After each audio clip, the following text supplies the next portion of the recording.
婚前，老公杨震对我很好，可就在婚后的第2个月，我看清了他的真面目。我和杨震是从大一恋爱，毕业3年结婚，婚后的1个月，我怀孕了。杨震就把他们一家老小都给接到我爸妈给我准备的别墅里。婆婆看到泡泡就不太高兴地说：“怀孕了狗就别养了，抓紧时间扔了。”我不同意，跟婆婆吵了一架。而晚上到家的杨震就像变了一个人似的。大家好，开始今天的分享之前，希望你能给人间烟火点个订阅，我将会分享更多优质的内容。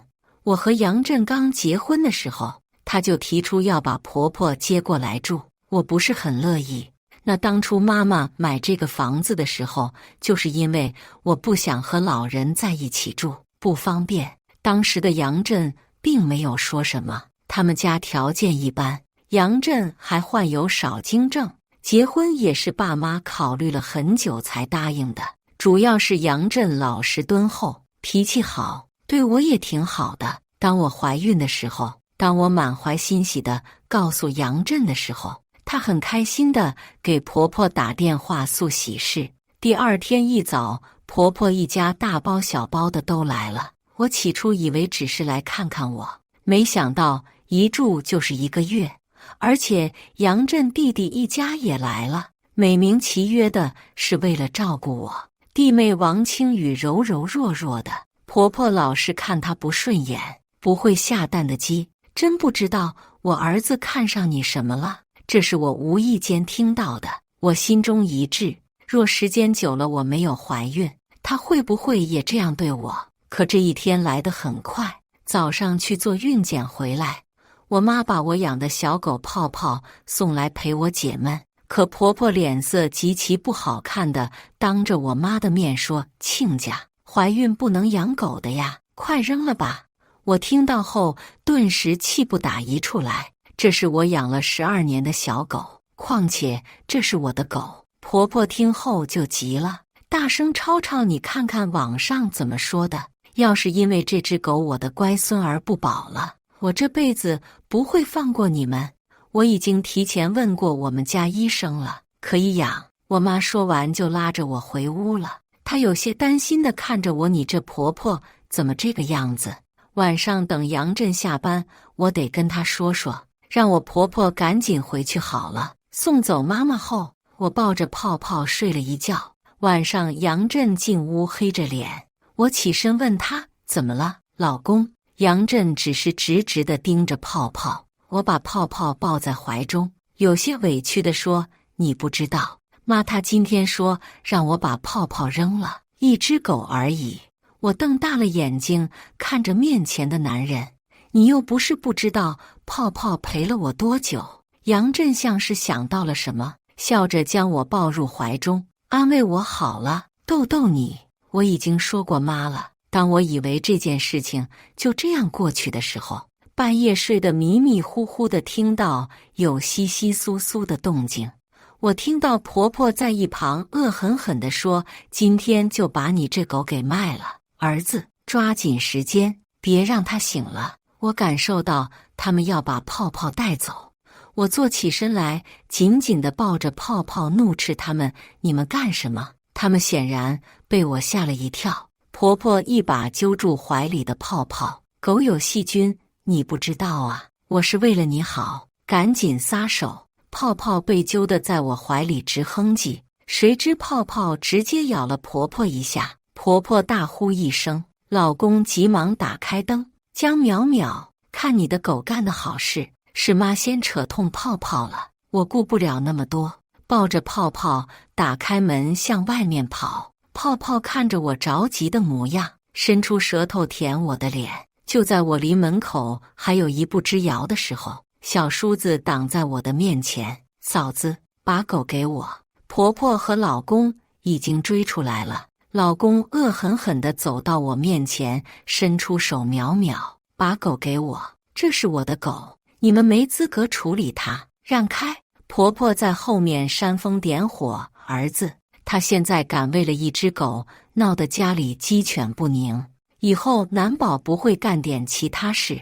杨震的情绪瞬间被激怒，猛然伸手用力抓住泡泡的一条腿，泡泡疼得吱哇乱叫，期间不小心蹬到了杨震的胳膊，抓出几道白印子。我能感受到杨震的力气更大了，我害怕泡泡出事，对着杨震的手就是一口，他吃痛地松开，谁知杨震反手就是一巴掌，我被这一巴掌抡得头晕眼花。小叔子有些看不下去地说：“嫂子，你就把狗给大哥吧，别想，泡泡已经12岁了，受不起折腾。”转头对上杨震的眼神，我坚定地说：“要是你们忍受不了泡泡，离婚好了。”杨震低吼一声：“你是不是疯了？为了一只畜生要跟我离婚？”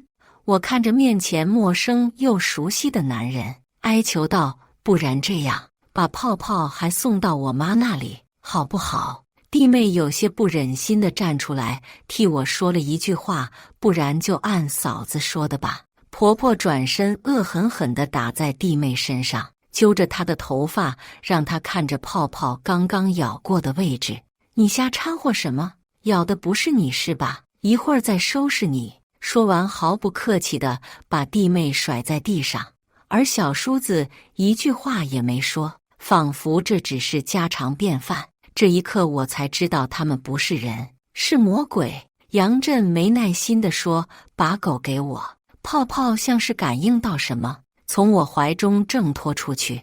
杨震一脚把泡泡踢得1米开外，我亲眼看着泡泡重重地摔在地上，疼得发出一声哀嚎。我终于忍不住了，站起身来，狠狠地扇了杨震一耳光。其他人都看呆了，只有杨震猩红着眼看着我，抬起一只手。想象中的痛感并未落下。婆婆抱住杨震的手臂，我知道她为什么拦住杨震，不是因为我，而是因为我肚子中的孩子刚刚已经扇了一巴掌了，再扇难保孩子不会出事。我跑到泡泡旁边，心疼地抱起泡泡，泡泡还在舔我的手心安慰我，我泪水止不住地往下流。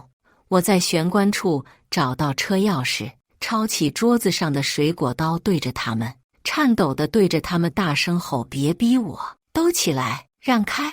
杨震瞬间冷静下来，想要继续哄骗我：“淼淼，这是干什么？快把刀放下，咱们是一家人啊，没必要因为一只狗而闹得不愉快。”我看着他冷笑一声，说句实话，泡泡比你们任何人都重要，他陪伴了我12年。这12年，我从来不舍得打他一下，而你们这样对他，如果泡泡今天有什么事，我让你们吃不了兜着走。我说完，便抱着泡泡快速坐在车子上往宠物医院开去。杨震挡在车前：“今天你是选那只畜生，还是我？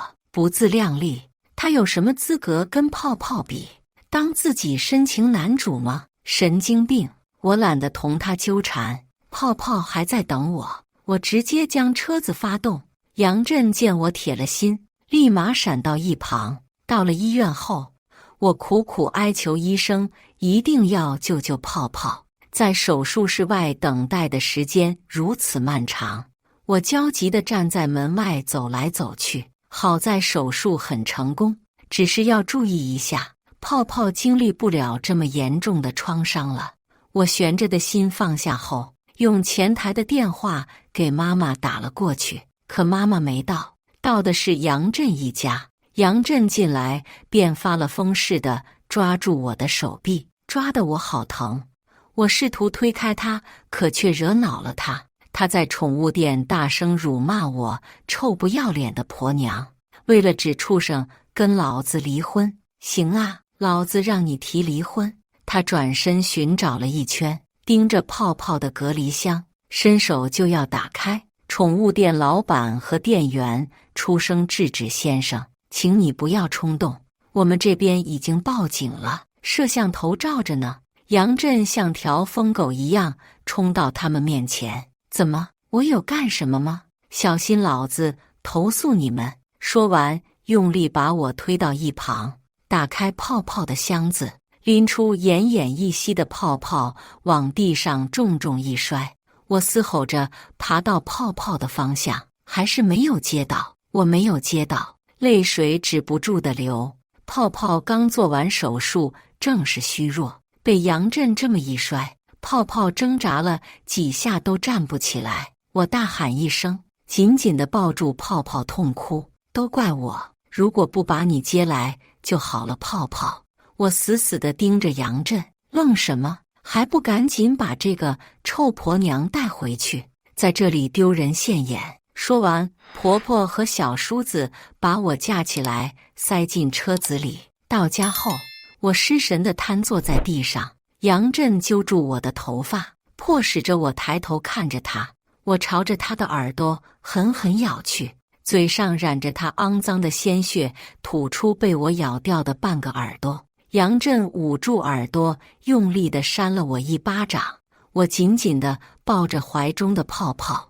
婆婆拦住他：“你疯了？他肚子里还有咱家的种呢，快去包扎一下。”包扎好后，杨震拖着我回到卧室，一下一下地在我身上出气，但并未伤及要害。我狂妄地笑着：“我要和你离婚。”他咬牙切齿地说：“好啊，还离婚是吧？”他摔门离去。我以为就到此为止的时候，没想到是一辈子都无法忘怀的深渊。再次出现，他拎了把菜刀，我抱着泡泡缓缓后退，他把我逼至墙角。“你疯了，杨震！”他毫不在意地啐了口痰。现在知道怕了，忤逆我们的时候怎么不知道？谁知他拖着我提刀向泡泡走去。我预感不对，朝着泡泡大喊：“泡泡，跑啊，快跑！”泡泡从小就非常听话，被重重摔了2次，又刚做了手术，再加上年纪大了，哪里还有力气跑？好不容易困难起身，一瘸一拐地朝着门口跑去。傻孩子，都这个时候了，躲我怀里就好了。杨震为了追上泡泡，松手放开了我。我大声喊：“泡泡，来妈妈这里！”杨震红着眼，拿刀指着我，大吼一声：“闭嘴，不然你的下场和他一样！”我颤抖着身子，害怕地闭上了嘴，蜷缩在一旁。泡泡被杨震3两步追上，他一刀劈了上去。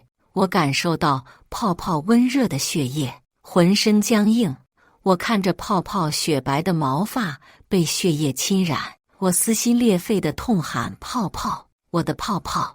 泡泡看着我全身发抖，努力爬到我的手边，最后一次舔了我的手心。杨震这个恶魔，他觉得还不够，直接把泡泡拎走，在我的面前1刀2刀3刀砍在泡泡身上，嘴里还振振有词的怒骂：“让你为了一只狗跟我离婚，为了一只狗让我在全家人面前抬不起头，还敢咬我啊！继续起来咬，老子砍不死你！”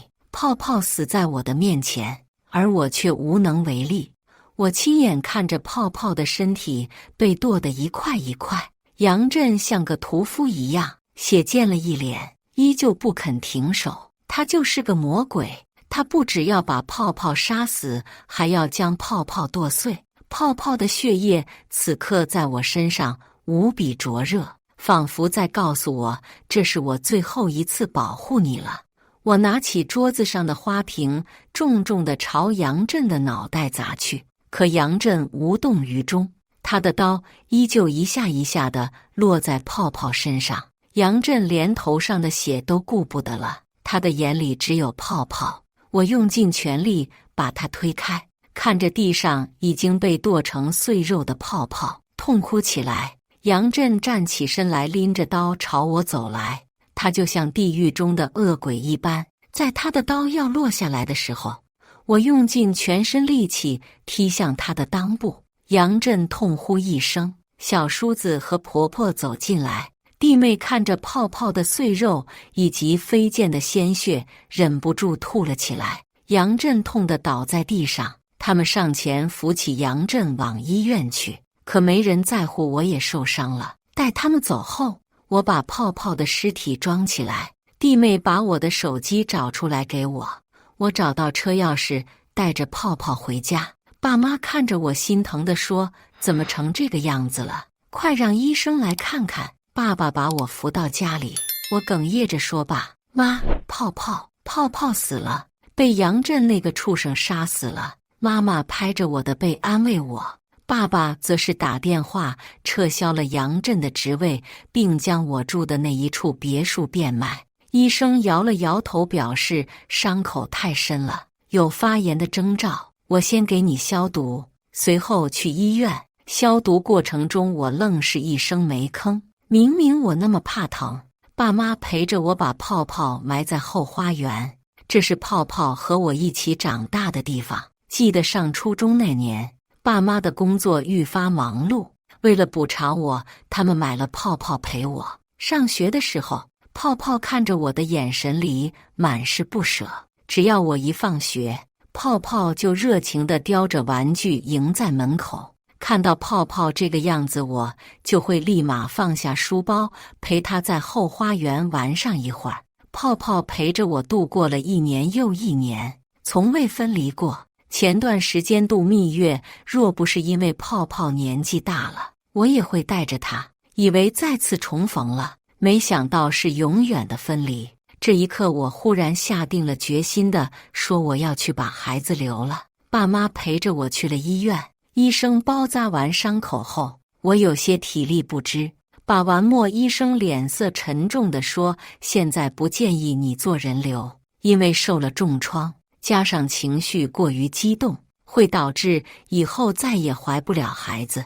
难道我要怀着这个恶魔的孩子吗？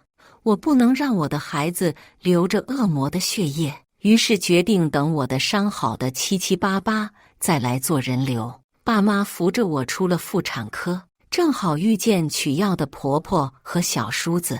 我脑海中浮现了一个大胆的想法。婆婆阴狠着脸，咬牙切齿地走到我面前，都怪你这个臭婆娘，害得我大儿断了根。爸爸把我护在身后，你儿子对我女儿做了什么？你看不见吗？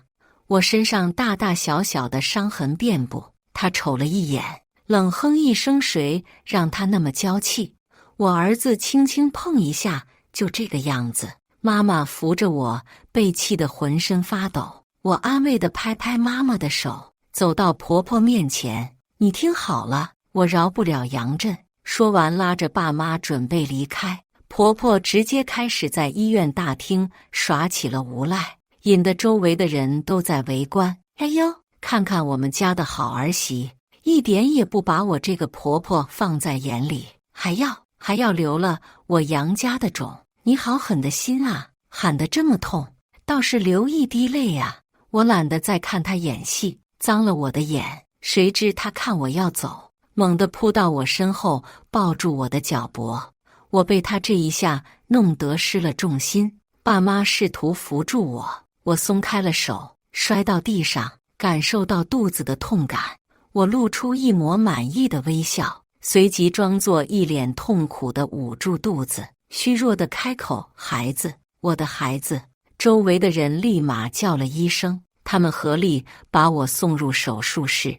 看着周围的人对着瘫坐在地上傻眼的婆婆的一声声指责，我顿觉舒爽。孩子毫无意外的没了，而我的报复才刚刚开始。手术完成后，爸妈看着我虚弱的样子，心疼地摸了摸我的脸。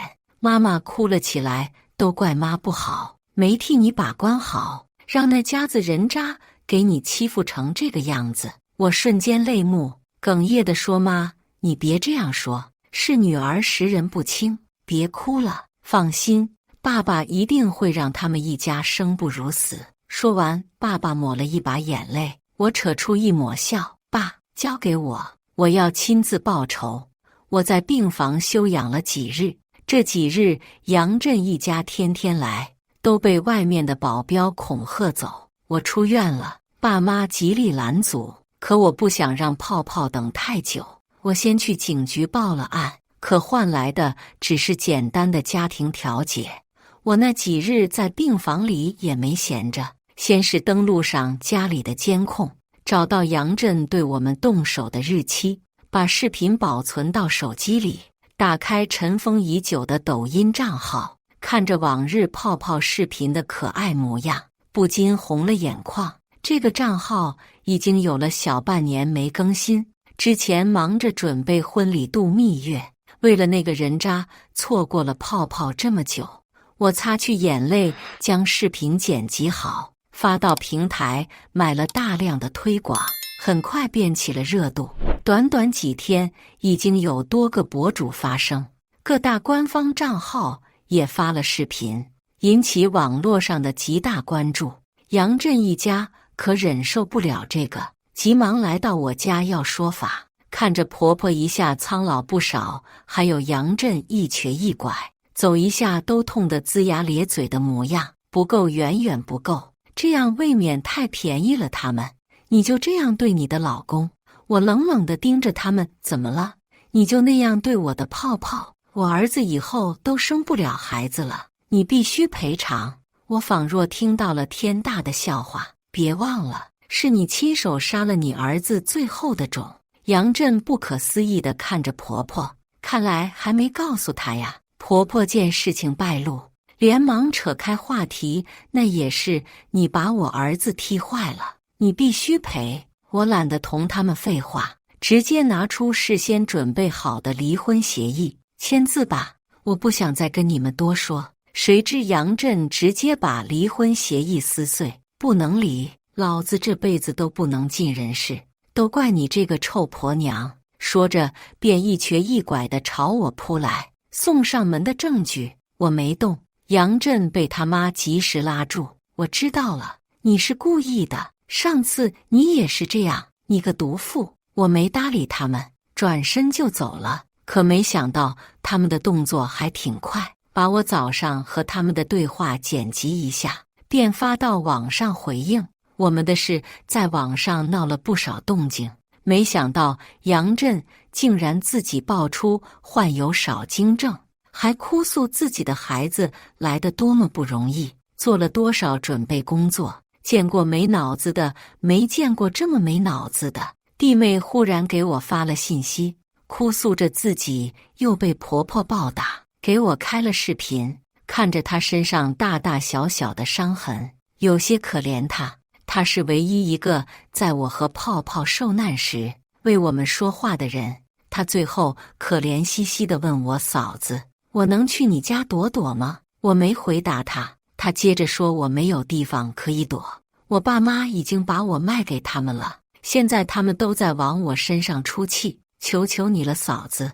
我还是没忍住答应了她。我觉得她很可怜，如果没有泡泡这一档子事，我以后的生活应该和她一样吧。我去接她了，可却是另一个深渊。等待我的是恶狠狠的婆婆和小叔子。臭婆娘，终于让我等到你了。小叔子上前拖住我，担心我乱喊，便捂住我的嘴巴。婆婆在一旁打电话吩咐着什么，赶紧把车开过来。我抓到这个臭婆娘了，然后我的车就被开过来了。杨震一瘸一拐地从驾驶坐下来，小叔子抱着我往车子里塞，我自然不会干巴等着。我试图扒着车门，可婆婆直接看透我的意图，与小叔子合力将我塞入车中。他们急忙上了车，小叔子开着车，弟妹坐在副驾驶。我看着她，她害怕地解释，我没骗你大嫂，你别怪我。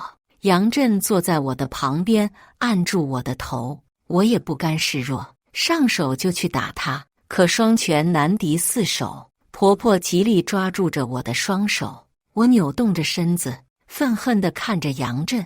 杨震抬手就给了我一巴掌，这一巴掌打得我头晕目眩，接着是第二巴掌，感觉到嘴角被打破，第三巴掌打得我脑袋嗡嗡的，只有耳鸣的声音在我的周围环绕。现在我才知道，弱者向弱者求助是为了得到帮助吗？是为了得到你啊！我此刻没有一丝反抗的力气，脸颊处传来火辣辣的痛感。到了地方后，我环顾周围，是一处偏僻的村庄，这里破旧不堪，荒无人烟，只有几处错落的破旧房屋。从他们的口中得知，这是杨震的老家。杨震粗鲁地将我推入一个破旧老屋，我被推得一个趔趄，趴在地上。杨震咬牙切齿地盯着我，继续抬起手扇我耳光。臭婆娘，果真是最毒妇人心，老子怎么就瞎眼娶了你？我吃痛地扯着嘴角冲着他笑，在他这个废人的目光中，我是嘲笑的意思，还算聪明，我就是这个意思。他愤怒地冲过来，压在我身上泄愤，对着我的头狠狠地打。我看着周围的一切都在旋转，打得我头晕目眩。等他撒完气，把我打懵后，婆婆和小叔子拿出一根拴狗的铁链子，捆在我的脖子上，将我困在老屋中的大柱子上。我顿了一会儿，大口大口地喘气，看着面前的几个畜生。这一家人果真是不是一家人不进一家门？弟妹出现了，不知道从哪儿牵来一只凶神恶煞的大狗。杨震一把拿过拴狗的链子，把狗拴在门口。做完这一切后，站在门口冷冷地说：“从现在开始，你连一只狗都不如，你就像这狗一样，在这里吃喝拉撒睡。你不是喜欢狗吗？我满足你。”让你变成一条狗好了。说完后，他们就走了。我听到他们把门用铁链子牢牢锁上。我知道他说的都是真的。他现在已经疯了，心底的恶魔已经彻底释放，不知道什么时候会杀了我。他们拿走了我的手机和车钥匙。我坐在柱子旁，尝试了好几次，都挣脱不开。旁边的狗冲我汪汪叫，流着口水。待到晚上，我憋了一天的尿意，终是没憋住。看着地上的大片水渍，一阵愤怒和耻辱涌上心头。我知道逃出去只是时间问题，可我不想要这样。我无声地抽噎着。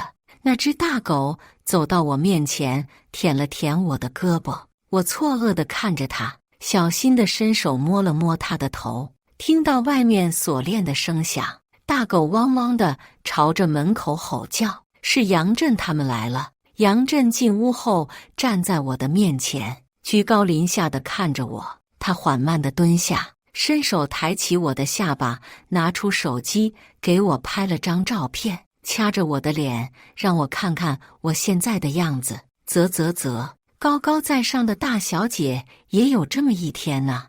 我饿了一天的肚子此刻咕咕叫。杨震他们大笑一声，接过弟妹手里的饭盒，不怀好意地咧着嘴笑：“饿了，吃饭吧，我喂你。”我自然知道他们不会轻易让我吃上一口饭。杨震把饭打开，放在我和狗的中间，恶趣味地趴在我的耳边说：“去吃吧。”狗看到饭已经开始大快朵颐了。我没动。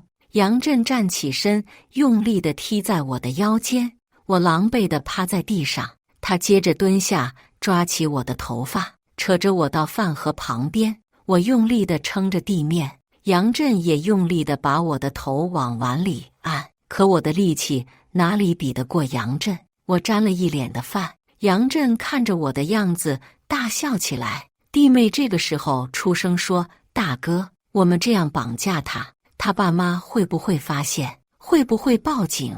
小叔子却拿出手机，得意地开口：“放心，现在就是来打消疑虑的。”他拿着我的手指指纹解锁后，逼迫着我跟爸妈发信息报平安。我极力隐忍着声线，对着手机说：“妈，都是我的错，我陪杨震去治疗了，你们别担心我。”因为发语音没办法求救，甚至可能会挨一顿毒打。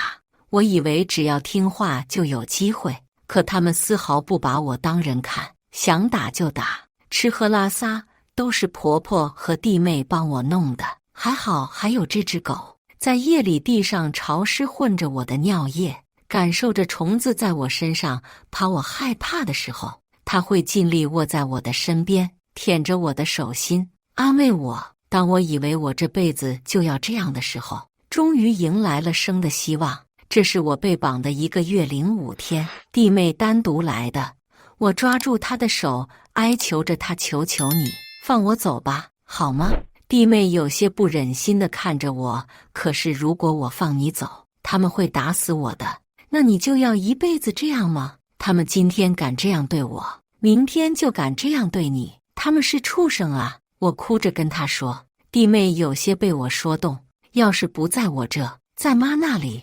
我松开手，瘫坐在地上，嘴里呢喃道：“不行，不能这样。若我出去了，杨震他们就会被警察抓走的，他们涉嫌绑架。你要是现在醒悟，还不晚。”他没再说话，只是看着我吃完饭，给我打扫完后便走了。第2日的时候，弟妹和婆婆一起来的。我对上弟妹的眼神，婆婆坐在一旁看着我。弟妹趁给我倒饭的空隙，小声说了一句：“钥匙在妈的口袋里。”我隐忍着感激的神情，还好她愿意救我。在她给我解手上的绳子时，我趁机把弟妹推倒。婆婆见状，立刻上前抓住我的头发。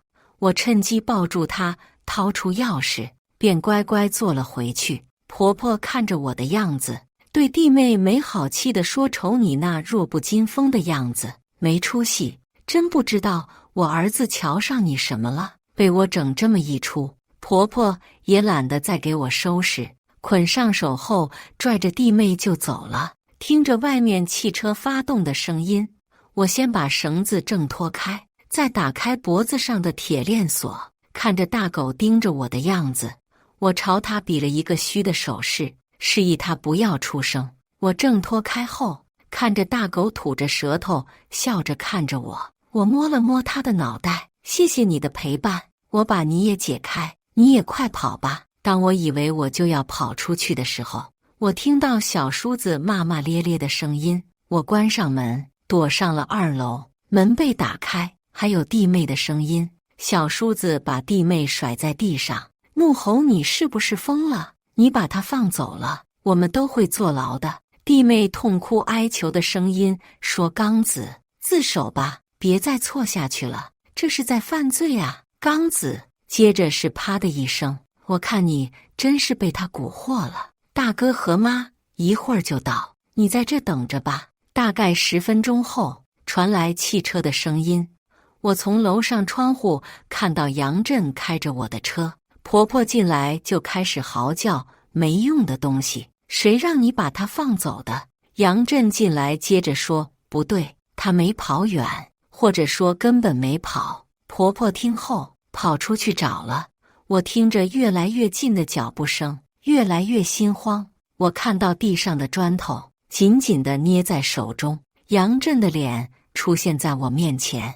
我用力把搬砖敲在他的头上，他被敲懵了，站在原地愣了一会儿。“好啊，老子就知道你 TM 的跑不远。”小叔子和弟妹听到动静上来，我看着他们3人慢慢地往后退。到窗户边的时候，我看了一眼，老房子不是很高，车子也在下面。小叔子不知道从哪里拿出一把刀：“别跑了，嫂子，这里没有人可以救你。”弟妹拉住小叔子的手：“你疯了，要是捅上去，你就是杀人了，要坐牢的。”小叔子情绪失控的大喊：“他让我哥变成这个样子，而你又生不出孩子，这是把我老杨家的后绝了呀！”说完拿刀指着我：“你必须死！”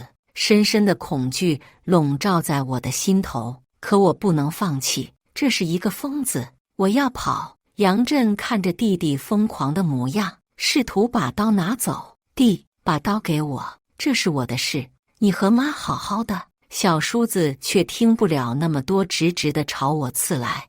我找准时机跳下楼，但我还是听见刀插入肉的声音。在我掉下去的时候，看到弟妹挡在我的面前，小叔子痛心的呐喊：“哥，不要放过他！”我先带娟子去医院，下来的时候，万幸他们来得及，钥匙没拔。我迅速起身，顾不得疼痛，打开车门启动车子，感受到有重物砸在车子上，杨震带血的脸出现在挡风板，我把油门踩到底，急速过弯，甩着上面的杨震，他像是被粘上去一样。他拿出手机，一下又一下地敲打着面前的玻璃。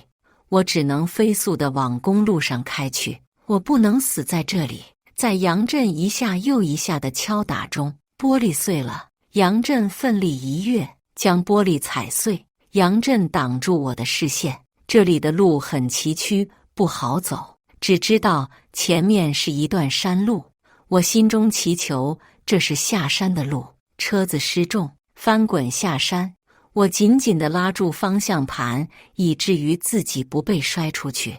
而在我面前的杨震在翻滚几下后已经没了人样，他松开了手。我和车撞在大树前，我艰难地从车里爬出来，万幸大路就在眼前。我赌对了。看着杨震奄奄一息、血肉模糊的模样，我用尽全力跑向马路，拦下一辆车。车主打开车窗，我向他求救：“救救我，救救我！”我看到车主的手机，不顾一切地拿到，拨打110。打完电话后，车主让我坐在车里等着。我瘫坐在车椅上，大口地呼吸着新鲜空气。我终于跑出来了，我熬过去了。泡泡，你看到了吗？警察来了后，把我送去了医院，联系了爸妈。杨震被撞得双手双腿残废，大小便失禁。但是当时的杨震要杀我，事到如今，他们一家都招了，他们一家的报应也来了。随着事情热度的曝光，他们一家成了过街老鼠。我和杨震终于离婚了，小叔子被判了无期徒刑，过失杀人，弟妹死了，婆婆照顾形同废人的杨震，一夜白发，暂缓入狱。但是警察日以继夜地看守着他们。后来过了半个月，听说为了给杨震治病，花光了全家的积蓄，杨震揽下一切入狱。婆婆为了生存下去，她每天去外面捡垃圾。那日在街上偶然看到捡垃圾的婆婆在跟野狗抢食物，我好心的去汉堡店买了个鸡排，蹲在婆婆面前，她只看到了我手中的鸡排，并未看清我的脸。我伸手将鸡排扔给一旁的狗，它见状急忙爬过去跟狗抢食。可流浪狗都护食，来之不易的食物怎么会轻易被它抢走？扑上去咬掉了它一块肉。它吃痛地坐在垃圾旁，任由着手腕处的鲜血直流。我身心舒爽地回到家中， Lucky 兴奋地叼着玩具朝我扑来。我笑着蹲下来，揉揉他的大脑袋，接过玩具扔出去。Lucky 接住玩具，走到泡泡的墓前，把玩具放在那里。Lucky 就是当时那只大狗。我觉得是泡泡来找我了，一切都结束了。以上就是今天分享的故事。大家有什么想说的、想吐槽的，欢迎在下方评论交流。也更希望能给人间烟火点个订阅，我将会分享更多优质的故事内容。